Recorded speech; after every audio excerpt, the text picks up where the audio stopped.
Mimi Mohamed Kisuda, mjumbe wa Baraza la Ardhi na Nyumba katika wilaya ya Singida, na hapa kwamba nitafanya kazi kwa uaminifu na uadilifu na nakubali kuwa nitaishi kwa kufuata maadili ya ujumbe wa baraza kama ilivyoonyeshwa katika kanuni ya baraza hili, kwa maana kwenda kutenda haki katika changamoto ambazo tunazo ni kwenye mabaraza.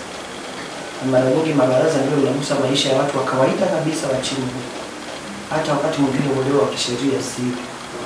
Kwa hiyo mwende mkazingatie zile fuara za Mheshimiwa Rais kuhakikisha kwamba haki inapatikana, lakini haki inapatikana kwa wakati, kwa sababu pia haki nayo inayocheleweshwa ni elimu na usemi mzuri tu ni sawa na kuipoteza. Kwa hiyo nakutakia kila la heri.